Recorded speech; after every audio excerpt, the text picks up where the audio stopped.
ಇವತ್ತು ಕರ್ನಾಟಕ ರಾಜ್ಯ ಸರ್ಕಾರಿ SC/ST ನೌಕರ ಸಮನ್ವಯ ಸಮಿತಿ ಅಂತ 21 ವರ್ಷಗಳಿಂದ 2005 ಡಿಸೆಂಬರ್ 6ನೇ ತಾರೀಕು ಅಂಬೇಡ್ಕರ್ ಪರಿನಿಬ್ಬಾಣದ ದಿನ, ಸ್ವಾಭಿಮಾನದ ದಿನ ಅಂತ ಆಚರಣೆ ಮಾಡಿ ಆರಂಭಗೊಂಡಂಥ ಒಂದು ಸಂಘಟನೆ 21 ವರ್ಷಗಳನ್ನು ಪೂರೈಸಿದೆ.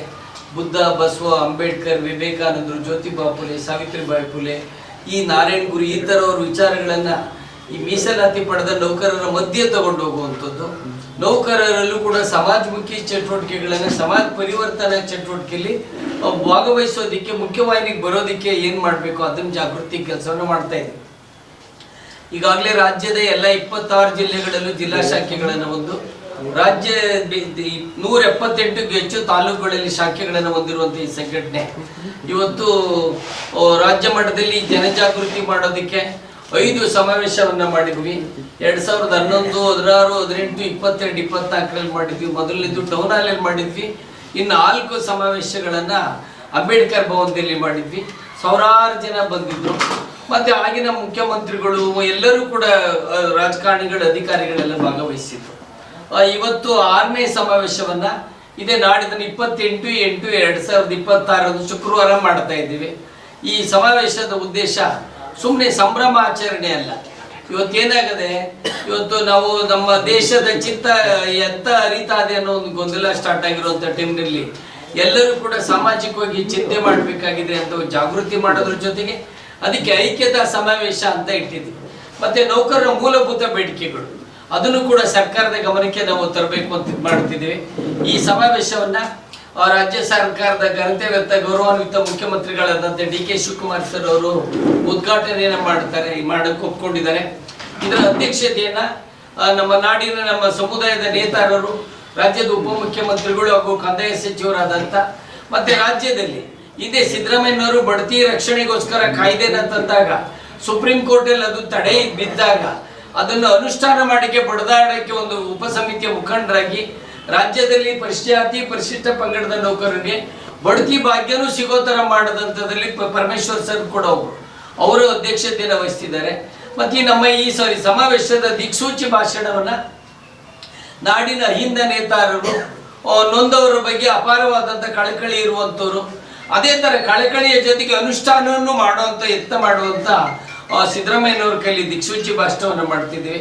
ಮತ್ತೆ ಉಳಿದಂತೆ ರಾಜ್ಯದ ಗೃಹ ಮಂತ್ರಿಗಳಾದಂಥ ಪ್ರಿಯಾಂಕ ಖರ್ಗೆ ಅವರು, ಕೃಷಿ ಮಂತ್ರಿಗಳಾದಂಥ ನರೇಂದ್ರ ಸ್ವಾಮಿ ಅವರು, ಮತ್ತೆ 8 ಬಾರಿ ಲೋಕಸಭಾ ಸದಸ್ಯರಾಗಿ ಇವತ್ತು ರಾಜ್ಯದಲ್ಲಿ ಸಮಾಜ ಕಲ್ಯಾಣ ಸಚಿವರಾಗಿರುವಂಥ ನಮ್ಮ KH ಮುನಿಯಪ್ಪ ಸರ್ ಅವರು ಬರ್ತಾ ಇದ್ದಾರೆ, ಬಸವಂತಪ್ಪ ಸರ್ ಬರ್ತಾ ಇದ್ದಾರೆ. ಮತ್ತೆ ಹಲವಾರು ಜನ, ಈಗ ನಮ್ಮ ಎಲ್ಲ ಶಾಸಕರನ್ನೆಲ್ಲ ಕೂಡ ಆಹ್ವಾನವನ್ನ ಮಾಡಿದ್ವಿ. ನಮ್ಮ ಆಹ್ವಾನ ಪತ್ರಿಕೆಯಲ್ಲಿದೆ. ಸೊ ಇವತ್ತು ಬೆಳಿಗ್ಗೆ ಉದ್ಘಾಟನಾ ಕಾರ್ಯಕ್ರಮ ಇರುತ್ತೆ. ಮಧ್ಯಾಹ್ನ ಒಂದು ವಿಚಾರ ಸಂಕಿರಣವನ್ನ ಇಟ್ಟಿದ್ವಿ. ನಾನು ಹೇಳ್ದಂಗೆ ನಮ್ಮ ಎಲ್ಲ 21 ವರ್ಷದಿಂದ ಕೂಡ ಯಾವುದೇ ಸಮಾರಂಭ ಮಾಡಿದ್ರು ಕೂಡ ಅಲ್ಲೊಂದು ಸಂದೇಶ ಹೋಗ್ಬೇಕು ಅಂತ, ಸಂದೇಶ ಹೋಗ್ಬೇಕು. ಸಂಭ್ರಮ ಇರಲಿ, ಆದ್ರೆ ಸಂಭ್ರಮದ ಜೊತೆಗೆ ಸಂದೇಶದ ಸಂಭ್ರಮ ಆಗ್ಬೇಕು ಅಂತೇಳಿ ಮಧ್ಯಾಹ್ನ ಒಂದು ಅಧಿಕಾರಿಗಳು, ಈಗ ರಾಜಕಾರಣಿಗಳದ್ದು ಒಂದು ವೇದಿಕೆ ಆದ್ರೆ ಅಧಿಕಾರಿಗಳದ್ದು ಒಂದು ವೇದಿಕೆ ವಿಚಾರ ಸಂಕಿರಣ ಇಟ್ಟಿದ್ದೀವಿ. ಸಂವಿಧಾನದ ಆಶಯಗಳು ಮತ್ತು SC/ST ನೌಕರರು, ಅಧಿಕಾರಿಗಳ ಜವಾಬ್ದಾರಿಗಳು ಅಂತೇಳಿ ವಿಷಯವನ್ನ ಇಟ್ಟಿದ್ದೀವಿ. ಇದರ ಉದ್ಘಾಟನೆಯನ್ನ ಸಮಾಜ ಕಲ್ಯಾಣ ಇಲಾಖೆ ಕಾರ್ಯದರ್ಶಿಗಳಾದಂಥ ಮೋಹನ್ ರಾಜ್ ಸರ್ ಅವರು ಮಾಡ್ತಿದ್ದಾರೆ. ವಿಷಯ ಮಂಡನೆಯನ್ನ ಗ್ರಾಮೀಣಾಭಿವೃದ್ಧಿ ಇಲಾಖೆ ಕಾರ್ಯದರ್ಶಿಗಳಾದ ರಂದೀಪ್ ಸರ್ ಅವರು ಮಾಡ್ತಾ ಇದ್ದಾರೆ. ಮತ್ತೆ ಇದರಲ್ಲಿ ವಿಚಾರ ಸಂಕಿರಣದಲ್ಲಿ ನಮ್ಮ ನಾಡಿನ ಪ್ರಗತಿಪರ ಚಿಂತಕರು, ಅಂಬೇಡ್ಕರ್ ಅನುಯಾಯಿಗಳಾದಂಥ ಡಾಕ್ಟರ್ ಗೋಪಾಲ್ ಸರ್ ಕೂಡ ಭಾಗವಹಿಸ್ತಾ ಇದ್ದಾರೆ.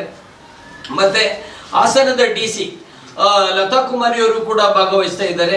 IPS ಅಧಿಕಾರಿಗಳಾದಂಥ ಆನಂದ್ ಕುಮಾರ್ ಅವರು ಭಾಗವಹಿಸ್ತಾ ಇದ್ದಾರೆ. ಈ ರೀತಿ ಎಲ್ಲ ಅಧಿಕಾರಿಗಳು, ಮತ್ತೆ ತಾಂತ್ರಿಕ ಶಿಕ್ಷಣ ಇಲಾಖೆ ಜಂಟಿ ನಿರ್ದೇಶಕರಾದಂಥ ಅರ್ಚನರವರು ಭಾಗವಹಿಸ್ತಾ ಇದ್ದಾರೆ. ಅದು ವಿಚಾರ ಸಂಕಿರಣ. ಮತ್ತೆ ಉದ್ಘಾಟನಾ ಸಮಾರಂಭದಲ್ಲಿ ಶಾಸಕರುಗಳ ಪೈಕಿ ನನಗೆ ವೈಯಕ್ತಿಕವಾಗಿ ನಮ್ಮ ಸನ್ಮಿತ್ರರು ಕೂಡ ಶಿವಣ್ಣ ಸರ್ ಅವರು ಉದ್ಘಾಟನಾ ಕಾರ್ಯಕ್ರಮದಲ್ಲಿ ಅವರು ಭಾಗವಹಿಸ್ತಾ ಇದ್ದಾರೆ. ನೆಲಮಂಗಲದ MLAಗಳಾದಂಥ ಶ್ರೀನಿವಾಸ್ ಅವರು ಕೂಡ ಭಾಗವಹಿಸ್ತಾ ಇದ್ದಾರೆ. ಇದು ಈ ಕಾರ್ಯಕ್ರಮದ್ದು. ಈ ಕಾರ್ಯಕ್ರಮಕ್ಕೆ ರಾಜ್ಯಾದ್ಯಂತ ನಮ್ಮ ನಿರೀಕ್ಷೆ 25,000-30,000 ಜನ ತರೋದ್ರ ಮೂಲಕ ಈ SC/ST ಜಾಗೃತ ನೌಕರರ ಐಕ್ಯತಾ ಸಮಾವೇಶ ಮಾಡಬೇಕು ಅಂತಿದ್ವಿ. ಹಂಗನ್ಬಿಟ್ಟು ಏನಪ್ಪ ಅವ್ರು ಯಾರೋ ಬಂದು ಭಾಷಣ ಮಾಡೋದು ಅಂತ ಅಲ್ಲ. ಇದರೊಳಗಡೆ ನಮ್ಮ ಮೂಲಭೂತ ಬೇಡಿಕೆಗಳು ಇವತ್ತು ರಾಜ್ಯ ಸರ್ಕಾರದಲ್ಲಿ ಏನಾಗಿದೆ, ಬ್ಯಾಕ್ಲಾಗ್ ಹುದ್ದೆಗಳ ಭರ್ತಿ ಮಾಡಬೇಕು ಅಂತೇಳಿ 26/11/2001 ಕೂಡ ಸರ್ಕಾರದ ಸುತ್ತಲುಗಳಿದೆ. ಆದರೆ ಎಲ್ಲೋ ಒಂದು ಕಡೆ SC ST ನೌಕರರ ಪರವಾದಂಥ ಸುತ್ತೋಲೆಗಳು ಸತ್ತೋಲೆಗಳ ಥರ ಇರ್ತವೆ, ಆದೇಶ ಆಗದೇ ಇಲ್ಲ, ಬರೀ ಸರ್ಕ್ಯುಲರ್ ಮಾಡ್ತಾರೆ. Circular may be implemented, may not be implemented. So backlog ಹುದ್ದೆಗಳನ್ನು ಅವತ್ತಿಂದನೂ ಕೂಡ ಭರ್ತಿ ಆಗದೆ ಉಳಿದಿವೆ. ಆ ಖಾಲಿ ಹುದ್ದೆಗಳನ್ನು ಭರ್ತಿ ಮಾಡಬೇಕು ಅಂತೇಳಿ ಒತ್ತಾಯ ಮಾಡ್ತಿದ್ದೀವಿ.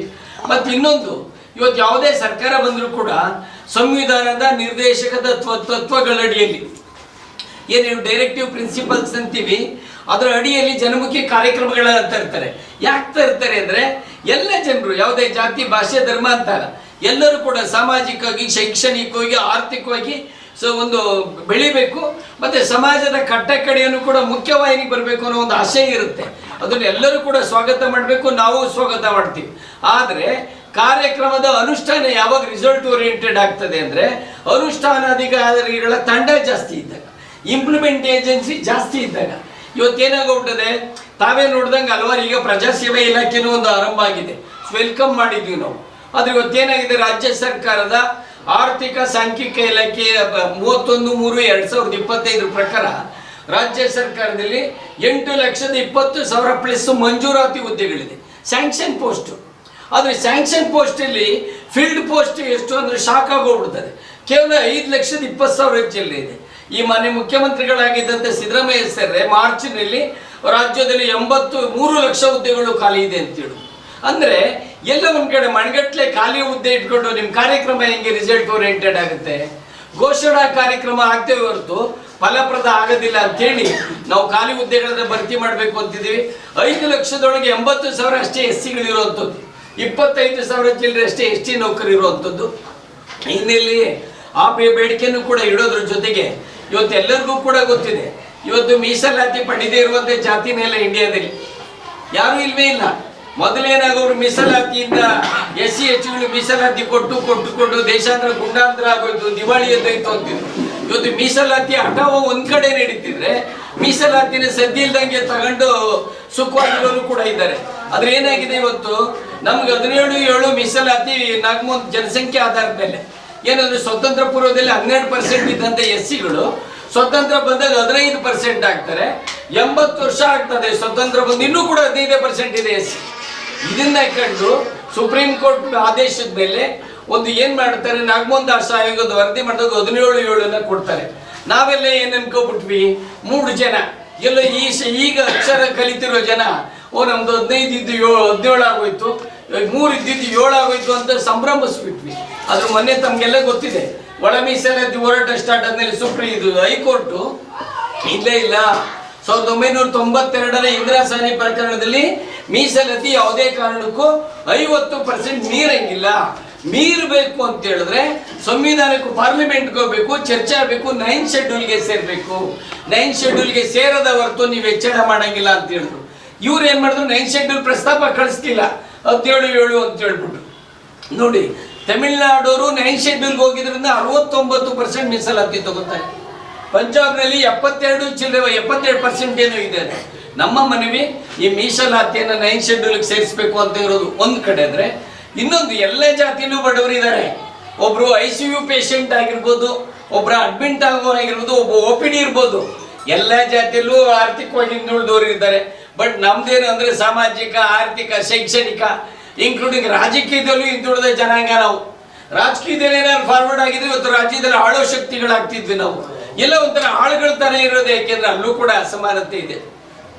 ನಾನು ಯಾಕೆ ಮಾತು ಹೇಳಿದೆ ಅಂದರೆ, ಇವತ್ತು ಸರ್ಕಾರಿ ಉದ್ಯೋಗಗಳಲ್ಲಿ ಸೇವಾ ವಲಯದಲ್ಲಿ ಉದ್ಯೋಗ ಇರೋದು ಬರೀ 0.8%. ನಾನು ಹೇಳಿದ್ನಲ್ಲ, 7.5 ಕೋಟಿ ಜನ, 8,20,000 ಮಂಜೂರಾತಿ ಹುದ್ದೆ, 5 ಲಕ್ಷ ಭರ್ತಿ ಆಗಿರೋದು. ಅದರೊಳಗಡೆ ಎಷ್ಟು % ಭರ್ತಿ ಲೆಕ್ಕ ಹಾಕೊಳ್ಳಿ. ಹಾಗಾದ್ರೆ ಇನ್ನು ಉದ್ಯೋಗದ ಅವಕಾಶ ಎಲ್ಲಿದೆ? ಖಾಸಗಿ ಕ್ಷೇತ್ರದಲ್ಲಿದೆ. ಖಾಸಗಿ ಕ್ಷೇತ್ರದಲ್ಲಿ ಏನಾಗ್ತದೆ, ಯಾವುದೋ ಒಂದು ಬಲವಾದಂಥ ಪಟ್ಟಭದ್ರ ವರ್ಗದಲ್ಲಿ ಕೆಲಸ ತಗೊಳ್ತಿರ್ತಾರೆ. ಪಾಪ ಹಿಂದುಳಿದವರು, ದಲಿತರು, ಅಲ್ಪಸಂಖ್ಯಾತರು ಎಲ್ಲಿ ತಗೊಳಕ್ಕಾಗತ್ತೆ? ನಮ್ಮ ಮನವಿ ಖಾಸಗಿ ಕ್ಷೇತ್ರದಲ್ಲೂ ಕೂಡ ಮೀಸಲಾತಿಯನ್ನು ಕೊಡಬೇಕು ಅನ್ನೋದು, ಈ ಬೇಡಿಕೆಗಳನ್ನು ಇಟ್ಟಿದ್ದೀವಿ.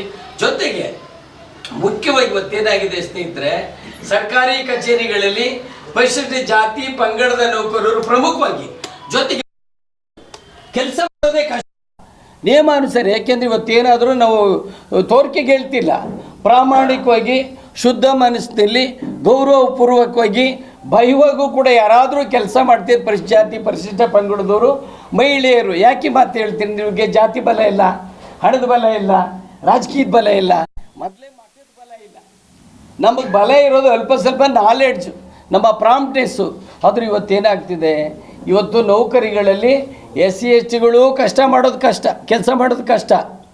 ಏನಾಗ್ತದೆ, ಒಳ್ಳೆ ಹುದ್ದೆಗಳೆಲ್ಲ ಹಣ ಕಾಯೋದೆಲ್ಲ ಒಂದು ವರ್ಗದ ಕೆಲಸ ಆದರೆ ಹೆಣ ಕಾಯೋದೆಲ್ಲ ನಮ್ಮ ಜನದ ವರ್ಗ ಅನ್ನಂಗೆ ಆಗೋಗ್ಬಿಟ್ಟಿದೆ. ಜೊತೆಗೆ ಮಹಿಳೆಯರು ಕೆಲಸ ಮಾಡೋದ್ರಿಂದ ಯಾವುದೇ ಜಾತಿ ಇರಲಿ ತುಂಬ ಕಷ್ಟ, ತುಂಬ ಕಷ್ಟ. ನಾವು ಹೇಳೋದು ಸರ್ಕಾರದಲ್ಲಿ ಕರ್ತವ್ಯ ಮಾಡುವಂಥ ಯಾವುದೇ ಜಾತಿ ಧರ್ಮ ಆಗಿರಲಿ ನಿಯಮಾನುಸಾರ ಮಾರ್ಗಸೂಚಿ ಅನುಸಾರ ಸಂವಿಧಾನಬದ್ಧವಾಗಿ ಕೆಲಸ ಮಾಡುವಂಥ ವಾತಾವರಣ ಆಗಬೇಕು. ಇವತ್ತೇನಾಗ್ತದೆ ನಿಮಗೆ ಗೊತ್ತಿದೆ, ಇಲ್ಲಿ ಇವತ್ತು ಜನಪ್ರತಿನಿಧಿಗಳು ಎಲ್ಲ ಕಡೆ ಒಳ್ಳೆಯರಿಲ್ಲ. ಕೆಲವು ಕಡೆ ಅಧಿಕಾರಿಗಳು ನೌಕರರು ಅಂದರೆ ಗುಲಾಮರು ಅನ್ನೋ ಭಾವನೆ ಬಂದುಬಿಟ್ಟಿದೆ ಯಾವುದೇ ಜಾತಿ ಆಗಲಿ. ಹಿಂದೆ ನೋಡಿ ಶಾಲಿನಿ ರಜನೀಶ್ ಮೇಡಮ್ ಇದ್ದರು ಮುಖ್ಯ ಕಾರ್ಯದರ್ಶಿಗಳು. ಮುಖ್ಯ ಕಾರ್ಯದರ್ಶಿಗಳೇನೆ ಒಬ್ಬರು ಜನಪ್ರತಿನಿಧಿ ಬಾರಿ ಕೀಳು ಭಾಷೆಯಲ್ಲಿ ಮಾತಾಡ್ಬಿಟ್ಟಿದ್ದ ಒಬ್ಬ ಹೆಣ್ಮಗಳಿಗೆ. ಇನ್ನೊಬ್ಬರು ಆ ಶಿಡ್ಲಘಟ್ಟದಲ್ಲಿ ಪವಿತ್ರ ಗೌಡ ಅನ್ನೋ ಹೆಣ್ಮಗಳು, ಪುರಸಭೆ ಅಧಿಕಾರಿ ಪವಿತ್ರ ಗೌಡಪ್ಪ, ಇನ್ನೊಬ್ಬ ನಾಯಕ ಹೋಗ್ಬಿಟ್ಟಿದ್ದಕ್ಕೆ ವಿಚಿತ್ರವಾಗಿ ವರ್ತಿಸ್ಬಿಟ್ಟಿದ್ದ. ನಿನ್ನೆ ನೋಡಿ ಹಾಸನಲ್ಲಿ ಇಂದಿನ ಮಾಜಿ ಸಚಿವರಾದಂಥ HD ರೇವಣ್ಣ ಅನ್ನೋರು ಏನು ಮಾಡಿದ್ದಾರೆ, DC ಜಿಲ್ಲಾಧಿಕಾರಿಗೆ ಎಲ್ಲಿಂದ ಕರ್ಕೊಬಂದಿದ್ದೀರಿ ಅಂತ ಹೇಳ್ತಾರೆ ಅಂದರೆ ವಾಟ್ ಇಟ್ ಮೀನ್ಸ್? ಒಬ್ಬ ಜಿಲ್ಲಾಧಿಕಾರಿ ಆಗೋನು ಇಲ್ಲೆಲ್ಲ ತಿಪ್ಪೆಲಿ ಇದ್ದಂಗೆ ದಡಕಂತೋಡಕ್ಕೆ ಜಿಲ್ಲಾಧಿಕಾರಿ ಆಗಕ್ಕಾಗತ್ತಾ? ಒಬ್ಬ ನೌಕರ ಕ್ಲರ್ಕ್ ಆಗಬೇಕು ಅಂದರೆ ದಡಬಡ ಅಂತ ಏನಾಗೋಗ್ಬಿಡ್ತಾನ, ಒಬ್ಬ ಚೀಫ್ ಆಫೀಸರ್ ಬೇಕಾದ್ರೆ ದಡಬಡ ಅಂತ ಆಗೋಗ್ಬಿಡ್ತಾನ. ಎಲ್ಲ ಒಂದು ಕಡೆ ಈ ಫ್ಯೂಡಲ್ ಸಿಸ್ಟಮ್ ಬೆಳೀತಾ ಅದ, ಅದರೊಳಗಡೆ ಫ್ಯಾಸಿಸ್ಟು ಸೇರ್ಕೊಬಿಟ್ಟದ ಅನ್ನೋ ಅನುಮಾನ ನಮಗೆ ಕಾಡ್ತದೆ. ನಮ್ಮ ಸಂಘಟನೆ ಕೂಡ ಯಾವುದು ಇವಾಗ ಶಾಲಿನಿ ರಜನೀಶ್ ಮೇಡಮ್ ಬಗ್ಗೆ ಒಬ್ಬ ಜನಪ್ರತಿನಿಧಿ ಮಾತಾಡಿದಾಗಲೂ ಬಹಿರಂಗವಾಗಿ ಪ್ರತಿಕ್ರಿಯೆ ಮಾಡಿದ್ವಿ. ಪವಿತ್ರ ಗೌಡ ಮಹಿಳೆ, ಇಲ್ಲಿ ಜಾತಿ ಎಲ್ಲ ಮುಖ್ಯ, ಮಹಿಳೆಯರು ಮುಖ್ಯವಾನಿಗೆ ಬರ್ತಿರೋದೇ ಎಲ್ಲೋ ಸಾವಿತ್ರಿಬಾಯಿ ಫುಲೆ ದೆಸೆಯಿಂದ ಬಂದಿದ್ದಾರೆ. ಆದರೂ ಬಂದವ್ರನ್ನೂ ಕೂಡ ಮಕ್ಕಳಿರೋ ಯಂತ್ರ ಇವರು ಅಂದರೆ ಹಿಂಗದು. ಅವ್ರ ಭಾವನೆಗಳಿಗೆ ಮಾನ್ಯತೆ ಕೊಡದಿರೋ ವ್ಯವಸ್ಥೆ ಎಲ್ಲಿದೆ? ಅದನ್ನೇ ಅಲ್ವಾ ಅಂಬೇಡ್ಕರ್ ಹಿಂದೂ ಕೋಡ್ ಬಿಲ್ ಮಾಡೋಕ್ಕೆ ಹೊರಟಿದ್ದು. ನಿನ್ನೆ ನೋಡಿ ಲತಾ ಕುಮಾರಿ ಅವರು ನೊಂದ್ಕೊಂಡು ಹೇಳಿದ್ದಾರೆ, ನಾವು ಸಂವಿಧಾನಬದ್ಧವಾಗಿ ಕೆಲಸ ಮಾಡ್ತೀವಿ, ತಪ್ಪಿದ್ರೆ ಕಾನೂನು ಕ್ರಮ ತಗೊಳ್ಳಿ, ನಾವು ಈ ಜಾತಿ ಹುಟ್ಟಿದ್ದೆ ತಪ್ಪು ಅಂತ ಹೇಳಿದ್ದಾರೆ ಅವರು. DC ಆದರೂ ಗೌರವ ಯಾಕೆ ಕೊಟ್ಟರೆ? ಅದು she belongs to SC ST ತಳ ಸಮುದಾಯದ ಹೆಣ್ಮಗಳು. ಒಂದು ಜಿಲ್ಲಾಧಿಕಾರಿ ಆಗೋದನ್ನ ಸಹಿಸ್ಕೊಳ್ಳೋಕ್ಕಾಗಲ್ಲ ಅಂದರೆ ಪ್ರಜಾಪ್ರಭುತ್ವದ ಎಲ್ಲಿದ್ದೀವಿ? ಎಲ್ಲೋ ಅನುಮಾನ ಕಾಡುತ್ತೆ ನಮಗೆ. ಲಿಖಿತ ಸಂವಿಧಾನ ನಮ್ಮನ್ನು ಆಳ್ತಾ ಇದೆಯಾ, ಅಲಿಖಿತ ಸಂವಿಧಾನ ಆಲ್ರೆಡಿ ಡ್ಯಾನ್ಸ್ ಸ್ಟಾರ್ಟ್ ಮಾಡೋಕ್ಕೆ ಆಗಿದೆಯಾ ಅಂತ. ಈ ಹಿನ್ನೆಲೆಯಲ್ಲಿ ಸ್ನೇಹಿತರೆ, ಸಂವಿಧಾನದ ಹಕ್ಕುಗಳು ಉಳಿಬೇಕು, ಮುಂದಿನ ಪೀಳಿಗೆ ರಕ್ಷಣೆ ಆಗಬೇಕು ಅಂದರೆ ಸಂವಿಧಾನ ಉಳಿಲೇಬೇಕಾಗಿದೆ. ಭಾರತೀಯರ ಭಾರತ ಆಗಬೇಕಾಗಿದೆ. ಇದಕ್ಕೆಲ್ಲ ವರ್ಗದ ಜನ ಕೂಡ ಐಕ್ಯ ಆಗಬೇಕಾಗಿದೆ, ಯುನಿಟಿ ಆಗಬೇಕಾಗಿದೆ. ಆಗದ ಹೊರತು ಭಾರತೀಯರಾಗಲ್ಲ. ಈಗ ಹಿಂದಿನವರೆಲ್ಲ ಕಂಡ ಕನಸುಗಳೆಲ್ಲ ಧೂಳಿಪಥ ಆಗೋಗ್ಬಿಡುತ್ತೆ. ಗಾಂಧಿ ಏನೋ ಕನಸಿದ್ರು, ಅಂಬೇಡ್ಕರ್ ಏನೋ ಭಯಂಕರವಾದ ಕನಸಿಟ್ಕೊಂಡು ಈ ದೇಶದ ಎಲ್ಲ ಜಾತಿ ಭಾಷೆ ಧರ್ಮದ ಜನರೆಲ್ಲ ಸಮನ್ವಯತೆಯಲ್ಲಿ ಫ್ರೆಟರ್ನಿಟಿ ಈಕ್ವಾಲಿಟಿ ಲಿಬರ್ಟಿ ಬದುಕಲಿ ಅಂತ ಮಾಡಿದ್ರು. ಇವತ್ತು ಎಲ್ಲೋಗ್ತದೆ ಫ್ರೆಟರ್ನಿಟಿ ಈಕ್ವಾಲಿಟಿ ಲಿಬರ್ಟಿನ ಹುಡುಕೋ ಸ್ಥಿತಿಗೆ ಬಂದುಬಿಟ್ಟಿದೆ. ಈ ಹಿನ್ನೆಲೆಯಲ್ಲಿ ಈ ಸಮಾವೇಶದಲ್ಲಿ ನಮ್ಮ ಎಲ್ಲರಿಗೂ ಕೂಡ ಒಂದು ಜಾಗೃತಿ ಆಗಬೇಕು. ಐಕ್ಯತೆ, ಒಳ ಮೀಸಲಾತಿ ಹೆಸರಿನಲ್ಲಿ ದಲಿತ ಸಮುದಾಯ ಒಡೆದೋಗಿದೆ ಅಂದ್ಕೊಂಡು ಕೆಲವರು ನೃತ್ಯ ಮಾಡ್ತಿದ್ದಾರೆ. ಸಾಧ್ಯ ಇಲ್ಲ. ನೀವು ಒಡೆದೋಗಿದೆ ಅಂತ ನಮ್ಮನ್ನು ಹೊಡೆಯೋಕ್ಕೆ ಬಂದರೆ ನಾವು ಒಡೆಸ್ಕೊಳ್ಳೋ ಜನಾಂಗ ಉಳಿದಿಲ್ಲ ಅನ್ನೋ ಒಂದು ಸಂದೇಶ ಕೊಡೋಕ್ಕೋಸ್ಕರ ಐಕ್ಯತಾ ಸಮಾವೇಶವನ್ನು ಇಟ್ಟಿದ್ದೀವಿ. ಈ ಮೂಲಕ ಬರೀ ಆನೇಕಲ್ ತಾಲೂಕಲ್ಲ, ಬರೀ ಜಿಲ್ಲೆ ಅಲ್ಲ, ಇಡೀ ರಾಜ್ಯದ ಸಮಸ್ತ ಸಂವಿಧಾನ ಉಳಿಬೇಕು ಅನ್ನೋರು, ಪ್ರಜಾಪ್ರಭುತ್ವ ಉಳಿಬೇಕು ಅನ್ನೋರು, ಮನುಷ್ಯನ ಪ್ರೀತಿಸುವಂಥ ಸಮಾಜ ಬೇಕು ಅನ್ನೋರೆಲ್ಲ ಕೂಡ ಈ ಸಮಾವೇಶಕ್ಕೆ ಬರಬೇಕು, ಯಶಸ್ಸನ್ನು ಮಾಡಬೇಕು ಅಂತೇಳಿ ತಮ್ಮ ಗೋಷ್ಠಿಯ ಮೂಲಕ ವಿನಂತಿಯನ್ನು ಮಾಡ್ಕೊಳ್ತೀನಿ. ಜೈ ಭೀಮ್, ಜೈ ಭಾರತ್.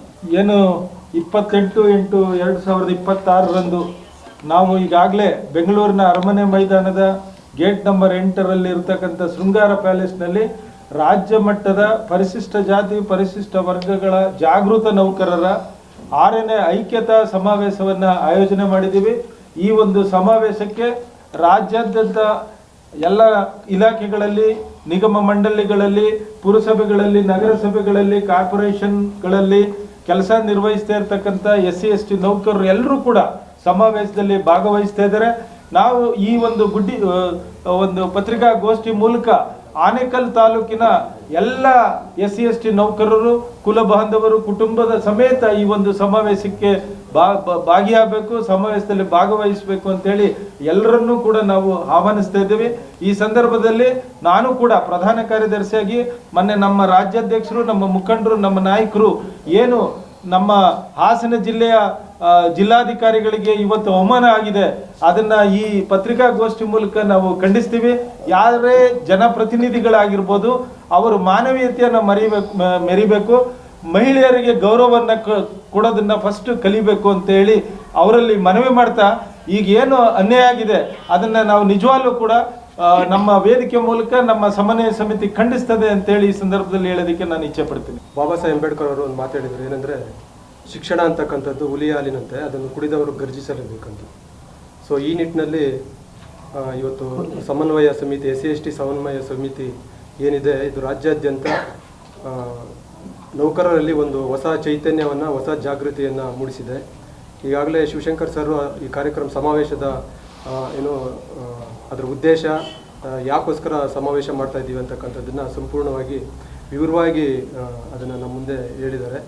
ಸೊ ಈ ಮುಖಾಂತರ ನಾನು ಈ ಪತ್ರಿಕಾಗೋಷ್ಠಿ ಮುಖಾಂತರ ಹೇಳೋದೇನೆಂದರೆ, ಆನೇಕಲ್ ತಾಲೂಕಲ್ಲಿರ್ತಕ್ಕಂಥ ಎಲ್ಲ ನೌಕರ ಬಂಧುಗಳು, SC/ST ನೌಕರ ಬಂಧುಗಳು, ಸಾಧ್ಯವಾದರೆ OBC ನೌಕರ ಬಂಧುಗಳು, ಅಂದರೆ ಸಮಾನತೆಯ ಮೇಲೆ ಮತ್ತು ಸ್ವಾತಂತ್ರ್ಯದ ಮೇಲೆ, ಸಂವಿಧಾನದ ಮೇಲೆ ನಂಬಿಕೆ ಇರತಕ್ಕಂಥ ಎಲ್ಲ ನೌಕರರು ಸಹ ಮತ್ತು ಮಹಿಳಾ ನೌಕರರು ಸಹ ಈ ಸಮಾವೇಶದಲ್ಲಿ ಭಾಗವಹಿಸಿ ಸಮಾವೇಶವನ್ನು ಯಶಸ್ಸುಗೊಳಿಸೋದ್ರ ಜೊತೆಗೆ ಏನು ಒತ್ತಾಯಗಳಿದ್ದಾವೆ, ಆ ಒತ್ತಾಯಗಳು ಕೇವಲ ಬರೀ SC/ST ಅವ್ರಿಗೆ ಮಾತ್ರ ಸಂಬಂಧಪಟ್ಟಿರ್ತಕ್ಕಂಥದ್ದಲ್ಲ. ಇದು ಮಹಿಳೆಯರ ಹಕ್ಕುಗಳು ಸಹ ಇದರಲ್ಲಿ ಸೇರ್ಕೊಂಡಿರೋದ್ರಿಂದ ಈ ಸಮಾವೇಶದ ಒಂದು ಹಕ್ಕೊತ್ತಾಯಗಳು ಜಾರಿಯಾಗಲಿ, ಅದರ ಯಶಸ್ವಾಗಲಿ ಅಂತಕ್ಕಂಥದ್ದನ್ನು ಹೇಳ್ತಾ, ಮತ್ತು ಎಲ್ಲ ಪ್ರಗತಿಪರ ಸಂಘಟನೆಗಳು ಮತ್ತು ದಲಿತ ಸಂಘಟನೆಗಳು, ಮಹಿಳಾ ಸಂಘಟನೆಗಳು ಈ ಕಾರ್ಯಕ್ರಮದಲ್ಲಿ ಭಾಗವಹಿಸಿ ಈ ಸಮಾವೇಶವನ್ನು ಯಶಸ್ವಿ ಮಾಡಬೇಕಂತ ಹೇಳಿ ಕಳಕಳಿ ವಿನಂತಿ ಮಾಡ್ಕೊಳ್ತಾ ಇದ್ದೀವಿ. ಜೈ ಭೀಮ್.